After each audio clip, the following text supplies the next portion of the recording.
We have hit the midway point of the Buckeyes football season. You know what that means around here at Locked On Buckeyes. It's time to hand out grades, all offensive grades for every position group at Ohio State, including one for Ryan Day. They're coming at you today on Locked On Buckeyes. You are Locked On Buckeyes, your daily podcast on the Ohio State Buckeyes. Part of the Locked On Podcast Network, your team every day. What is up, Buckeye fans? Welcome back to another episode of Locked On Buckeyes for the Locked On Podcast Network. I am your host, Jay Stevens, also the host of the Jay Stevens Podcast. It is Tuesday, October 17th in the year 2023. And joining us for this special show today for the third season in a row, when we hand out grades here at Locked On Buckeyes, Jeff Hunt joins me for this part of the season. Jeff Hunt is back. This is Jeff and I's third time handing out mid-season grades for the offense and defense at Ohio State. First time throwing a coach into the mix on both sides of the ball. So this should definitely be a special show. Jeff Hunt, welcome back to the podcast.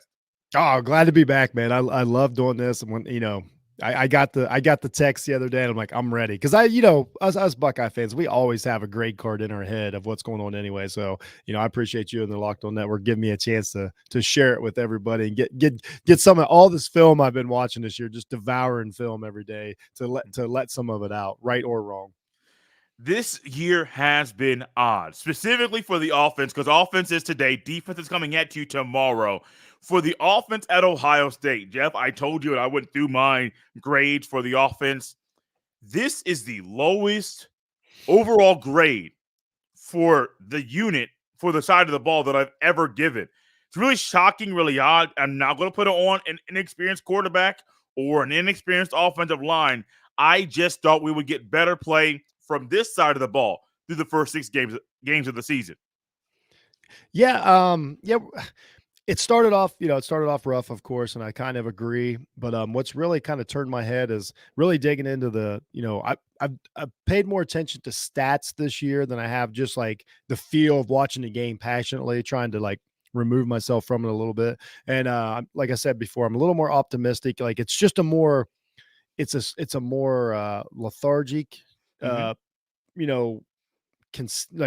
consistent, pragmatic offense, which I've been kind of begging for, especially when you got a young quarterback coming in and a guy who needs to grow, and honestly had to grow in a hurry. And then when I look at the numbers all the per play numbers and the per game numbers, they really, the percentages stack up against almost everybody in the country. I was kind of blown away by the comparison to every team. I tried to look at some teams like that are right there fighting for that playoff spot, like the Florida States, the Oklahomas, and like these are the teams down the stretch that we know we're going to be talking about. And when you start looking at the per play and the per game and all that, it holds up pretty well. Even Kyle McCord's numbers, like take them out of context of what Ohio State's done the last 4 or 5 years, they're fantastic. I know what we've seen has been a little different, but sometimes that stuff like does kind of wake me up. And if I was an Ohio State fan, I would look at it and say this is a good balanced football team right now. I think that's a big reason why the Buckeyes are number 3 in the AP poll this week, even with all of the issues that we have seen. You and I discuss off the air of the podcast. This team offensively has done a lot of good things. Jeff, I'm going to start today with Ryan Day, but going forward, we're going to give a grade for Ryan Day with his offensive play calling, and then dive into the offensive position groups: quarterback, running back, wide receiver, tight end, and offensive line. Jeff and I are normally really tough graders. We don't know each other's grades, so I'm really curious to find out where Jeff and I lie and stand when it comes to grading everybody, including Ryan Day and how he's called plays this year. For Ryan Day, Jeff, what grade do you give him for his offensive play calling in 2023?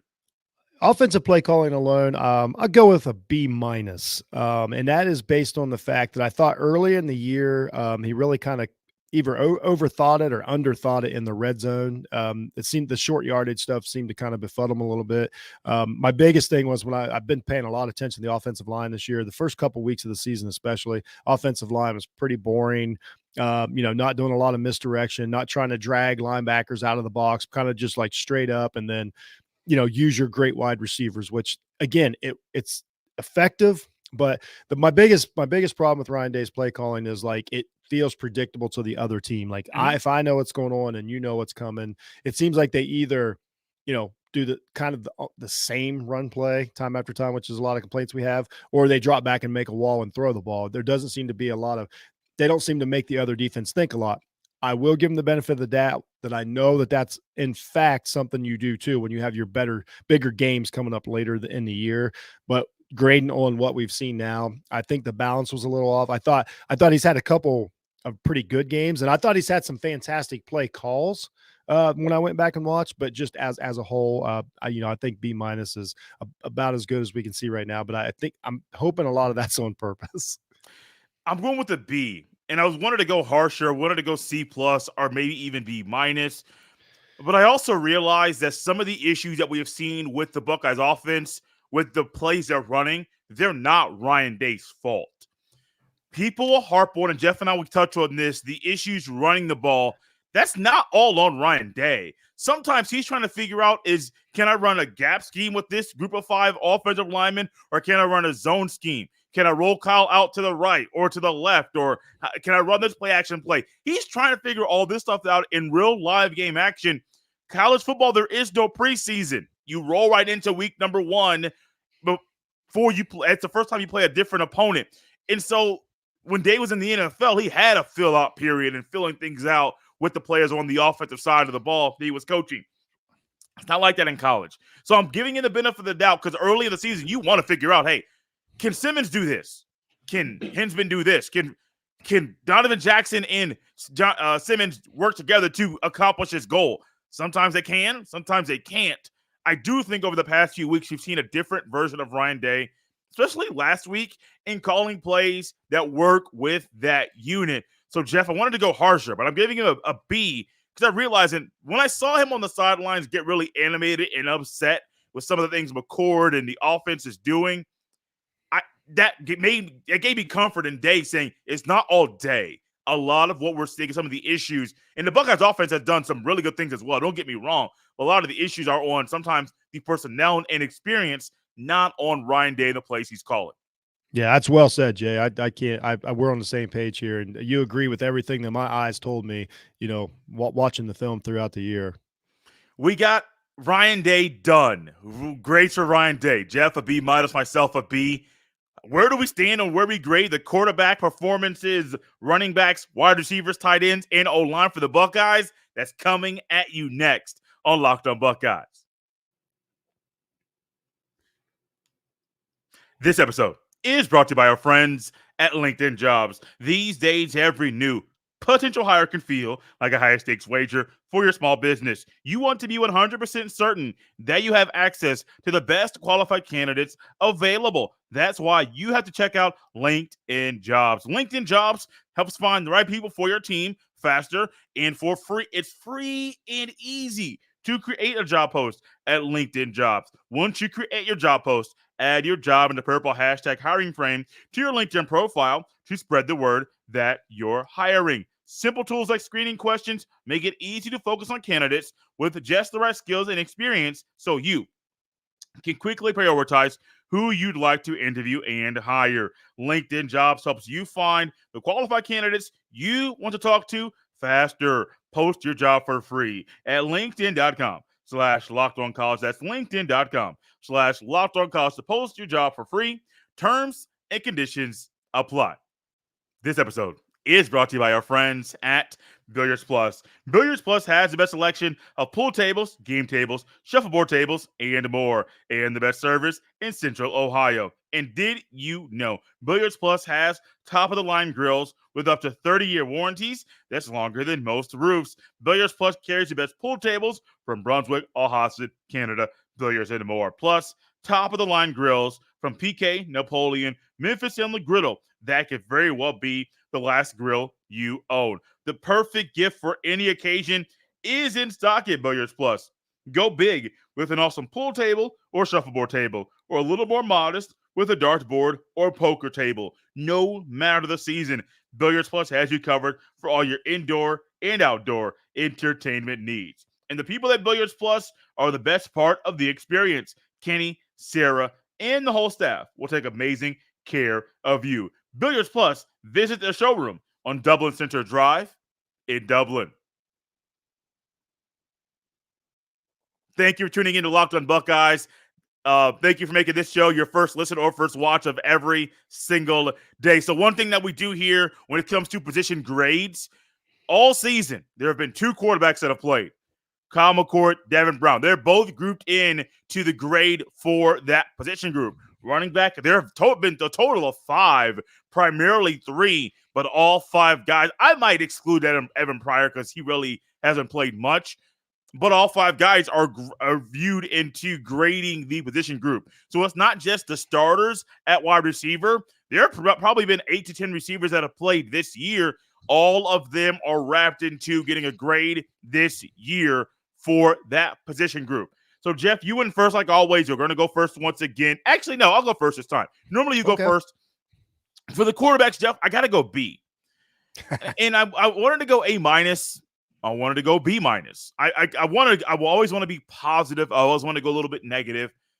Some of the issues, and you talked about it one time saying McCord didn't help the O-line out sometimes in pass pro, and some of the issues in pass pro were on the quarterback, not the lineman, which is true.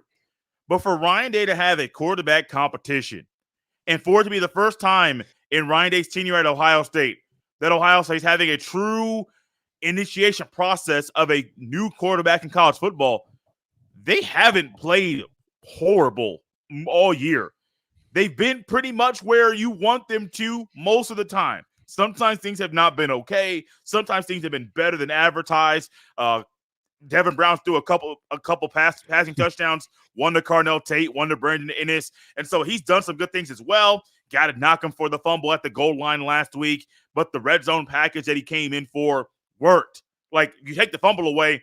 If he doesn't fumble, that's 2 touchdowns, 2 for 2 with that Devin Brown package. We're looking at a team that has a new wrinkle to their offensive playbook and still might have that going forward.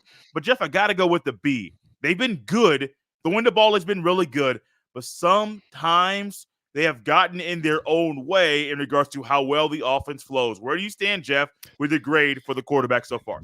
Well, Jay, we thought we were going to be so different this week, this year. I went with a B. And so everything and again, we always remind everybody, we did not talk about this before the show. But I like everything you just said. Well, I'll just say ditto. We won't have to cover that again. I loved it. You said it perfectly. I liked how they mixed Brown in this past week. I could talk about this Purdue game all day. It's some of the best tape I've seen on Ohio State in years versus a opponent they should beat. Yeah. So I'll just expound on that. And another thing, I think especially after Saturday night, what we saw Notre Dame do to USC, the performance that McCord put on in that situation on that stage, 3 weeks into his, maybe the most pressure-filled position in, college football. And to make some of the throws he did, some of the decisions he did, he's only got 1 INT this year. He's not so the way he's accepted the coaching, the way he's playing without he's not the over the top, physical guy like Fields was. He's not quite on the level of Stroud yet as far as just ability to sling it, but he's again, I got to count wins for something. That was a huge win in South Bend that kept him in the playoff race, kept him alive. He grew up. He didn't fold. And that means something at quarterback at Ohio State. So I give him a solid B2. I like how they're mixing Brown in, everything you said about that. And I think McCord, the more I watch him, he's speeding up a little bit. My biggest critiques of him so far is it's taking a little long. Stroud had the same issue. They get so comfortable. When this offensive line makes a pocket, they make a pocket, and these guys get so comfortable, and they got these great receivers. It's so hard to let go of the ball, and I get it.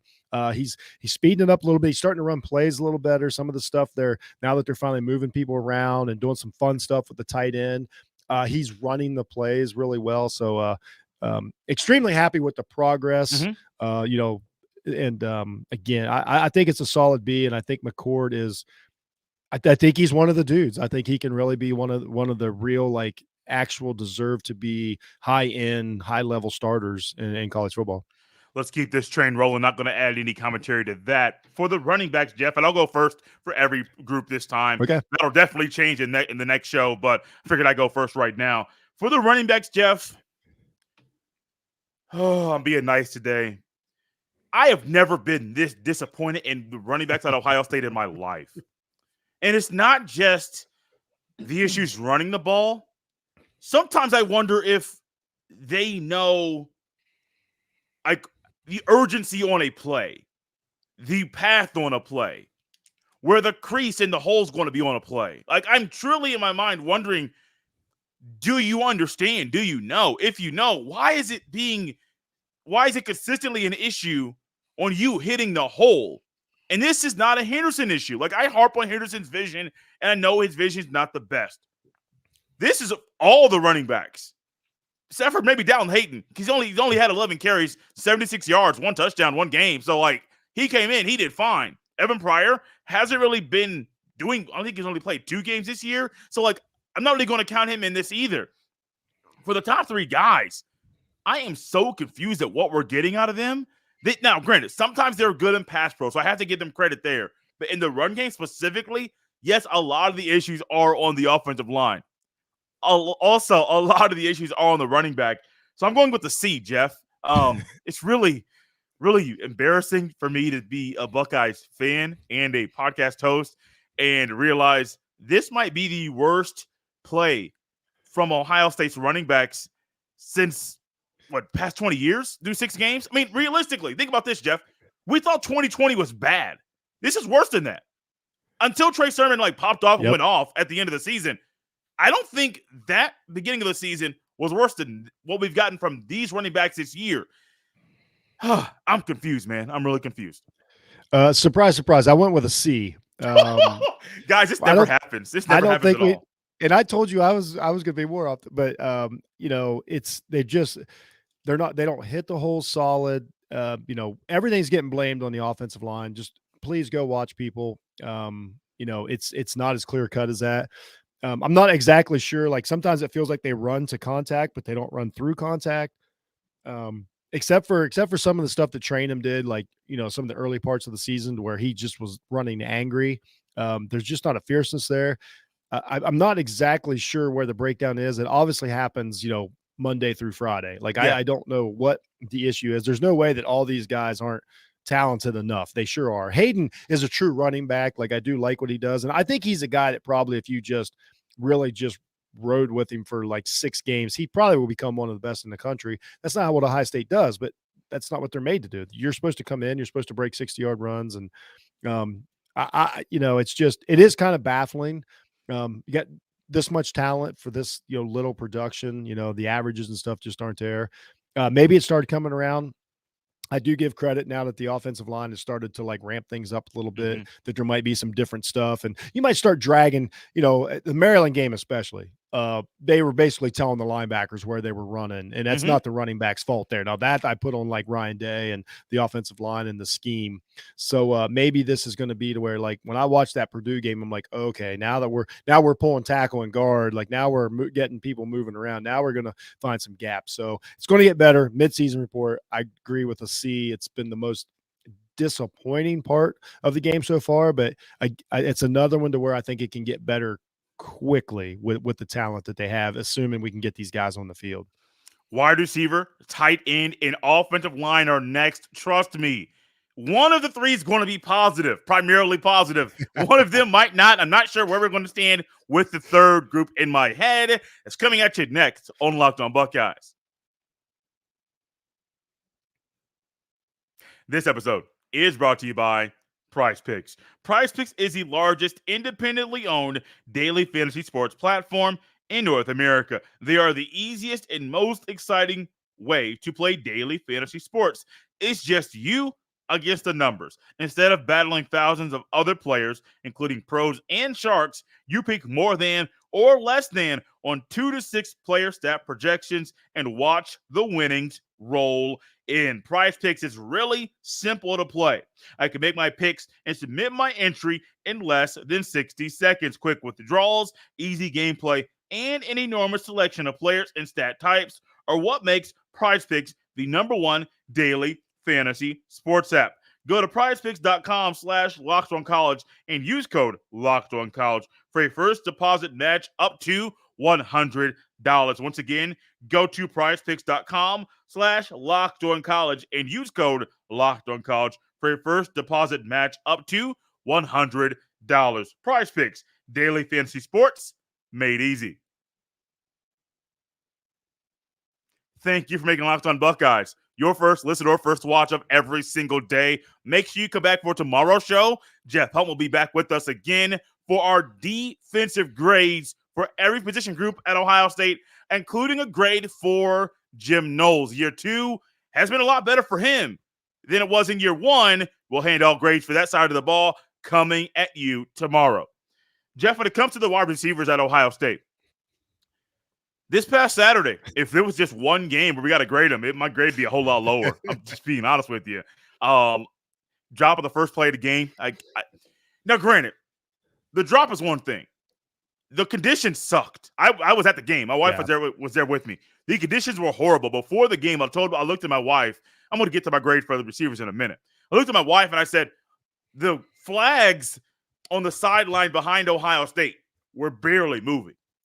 The flag on the left corner of the end zone, the same side where the field goal kicker missed 3 kicks, that flag was moving like crazy. And I'm like, this wind is insane. Now, in the stadium, you didn't truly feel it as wild like you do when they're throwing the football or when you're kicking the ball.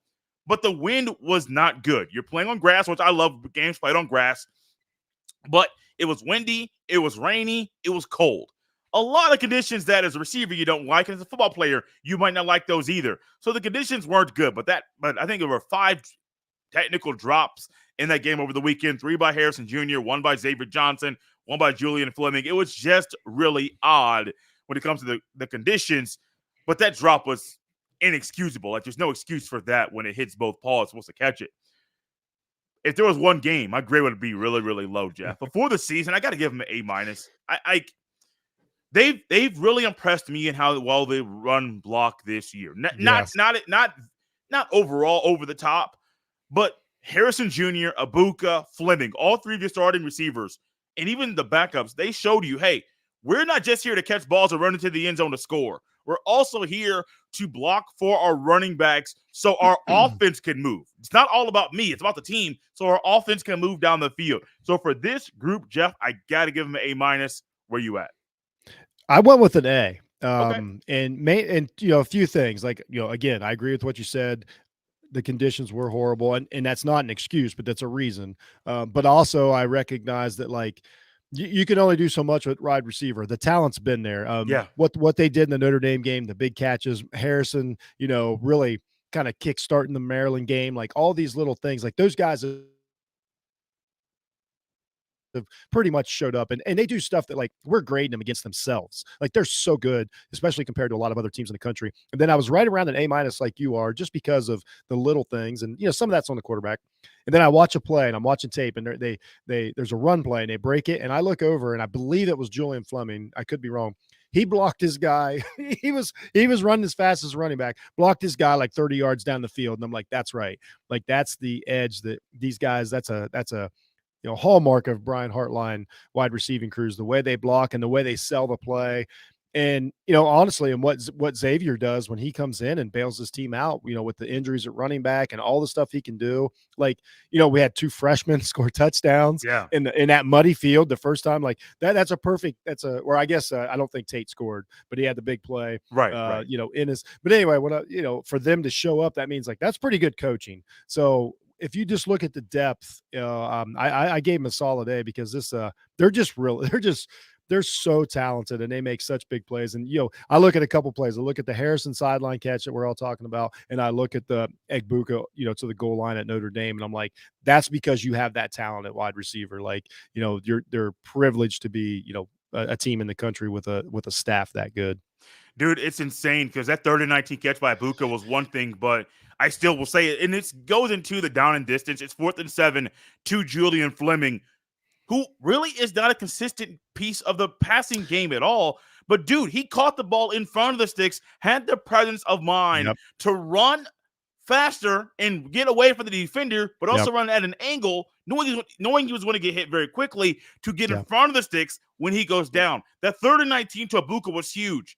That 4th and 7, that was basically 4th and game. We don't get this, game's over. Yeah. They got that one, Jeff. Let's go ahead and go. That's a good shout out just to the awareness of these wide receivers. Dude, it's insane. And that goes to Brian Hartline. I do believe I find it very rare and odd for a receiver at his age to be able to translate everything he did to younger players in a way that they can understand it and do it consistently and do it on the recruiting trail. Like, that's very odd. I don't know what he'll be as an OC and a play caller. He's OC now. I think it's just by title and promotion. I don't know if he's running the offense truly in practice, because Ryan Day is still clearly the offensive coordinator for Ohio State right now.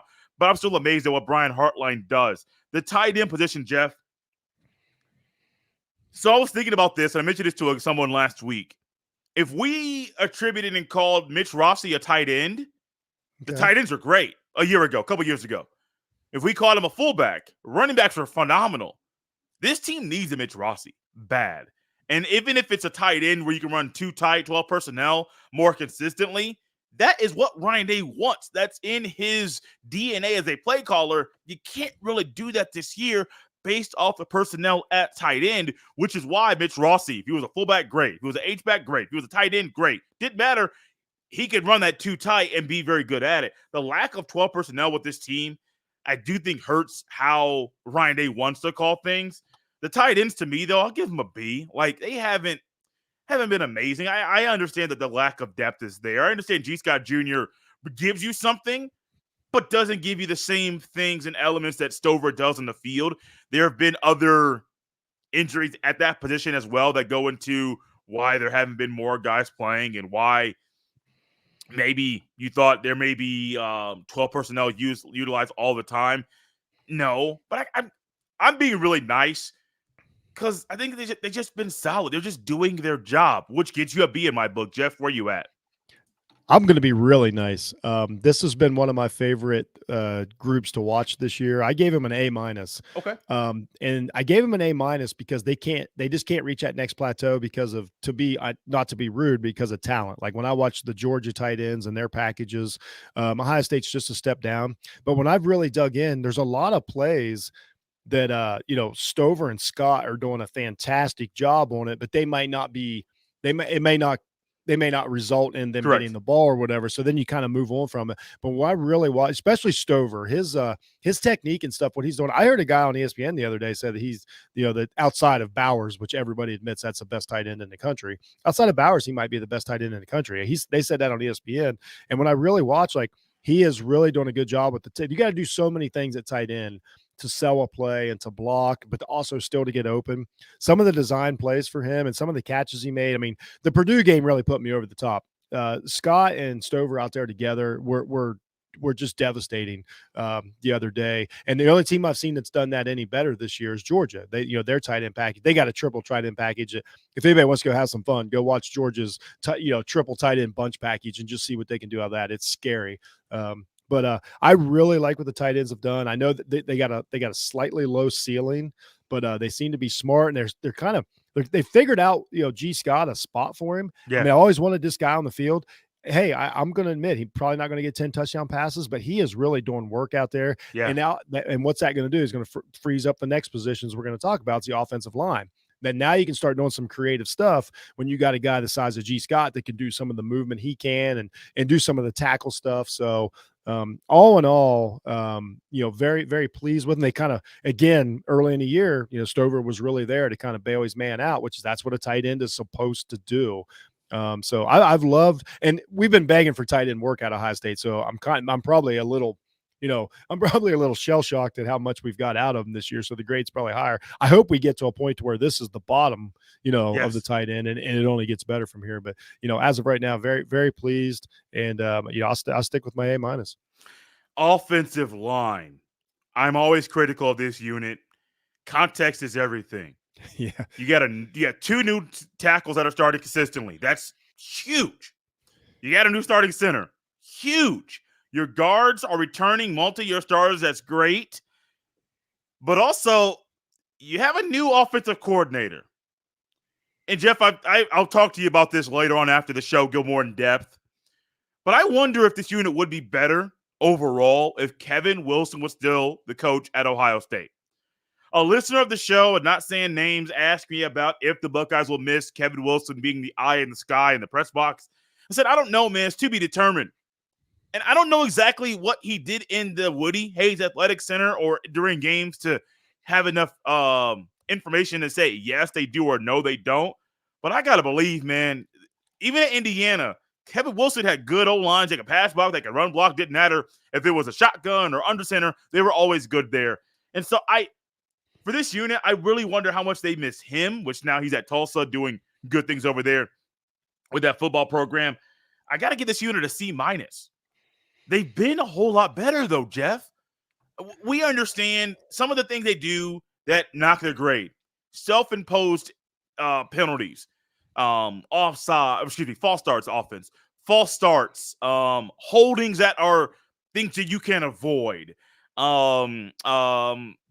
different things that slow up the offense, lack of urgency at times, proper hand placement when blocking. So some of the things that they're doing are self-imposed, but also a lot of it's due to a lack of experience. Also, I'm kind of confused, though, because sometimes I see a lot of bad technique, and I'm like, you know better. Like, we've seen you do it before. So for this unit, Jeff, they had that Purdue game. I saw some of those holes that Dallin Hayden ran through. Saw some of those holes that they were opening up for Xavier Johnson. And I'm sitting here like, it ain't the back that's doing this. Because there was one time Dallin Hayden got the ball, ran off tackle left. And I'm like, that hole was huge. Like that's a hole you wanted at Ohio State. And that's what you expect. So I'm not putting all the run game issues even on the O-line. But as overall, I got to go C-, which pains me. Because I know how good this unit, I think I know how good this unit can be. Just right now, they're showing strides, taking strides in the right direction. But overall, I got to go C- now. Man, I love this one. Finally, me and you are completely separate on this. I started the year and I felt the exact same way. Everything you said. When I watched the Notre Dame game, again, under the pressure and under the fire, and again, watching Notre Dame play USC, I'm like, wow. So I really went back and looked, and I'm like, these guys, I think I've defended them all year. You've seen me on, the X or whatever all year defending the offensive line. I got them at a B+. And the main reason why is what I really did is I heard, I listened to the critiques of the offensive line, and I went and looked, and I looked at the shell that they made for McCord to throw the ball. And then I go to other games and I'm like, these other quarterbacks don't have near the pocket or near the time. Like, these guys are good. What I noticed is, and I agree with you on this, the technique and the athleticism is a little down. They struggle a little bit to get moving. They're just everything. My favorite player so far to watch has been Matt Jones. I just love watching this guy play. I'll tell you, if anybody doesn't believe me, he won the Notre Dame game. Just go watch him for every pass play that McCord has and watch how hard he worked and everything. My optimistic side hopes that the plan here is to come in with these guys as big as humanly possible so they can wear and tear through the season. And by the time they get to the end of the season, now they're down to an actual playing weight. They withstood some of and then they're pushing people around. It's got to really start this week. But like, that's my hope, is because I know that is a thing that offensive lines do. I'm with you. Like, some of the stuff, I'm like, it looks like you just started playing, but then like, the Purdue game really jumped me up there. Now they were good, man. Okay, they did their job well. Now we're pulling guards. Now there was a play where they pulled the guard and tackle to the left, and I'm like, they just blew everybody out of the water. And of course, they got the tight ends there to make up for that. So like, I count when the tight ends are in line, that's part of the offensive line. So I grade all that together. So they really started running some jumbo stuff and some 12, 22 personnel, whatever, getting these guys all mixed up. And now there's more movement. It's like, but then when what I like that they can do, that is a big positive is when it comes down to it, you need to throw the ball. They can snap the ball. These big guys can stand up and just make a wall. I know that sounds easy to do, but it's not. And they can really take the fire, and they can really they've got the weight to take some hits and some pressure. So, and that really bailed them out in the Notre Dame. I thought Notre Dame and Purdue, they played really well. And then the other ones, I thought they looked like they were trying to figure stuff out, which I cannot stand that. But like you said it best, you kind of brought me around earlier. They don't have the preseason. They don't have the time to be under fire and figure this out. They're figured out on the fly. And I think I hope they can get through the Penn State game in this learning process. I think they're honestly a couple weeks away from like them figuring out like exactly and the trust and all that, and being in a top offensive line like I think they are. We're going to learn a lot versus Penn State, but as of now, I'm more pleased than I thought I was going to be at this point in the year. Jeff, it's been fun, man. We got one show down. We got one show coming back for everyone, grading the Buckeyes position groups on defense, including a grade for Jim Knowles. I wanted to throw something in for the DC Jim Knowles in year 2. So that's coming at you tomorrow here on Locked On Buckeyes. You can follow Jeff on X, formerly known as Twitter, at jhunt006. Follow me on the same platform at jstevens07. Send all of your emails to me at jstevens317@gmail.com.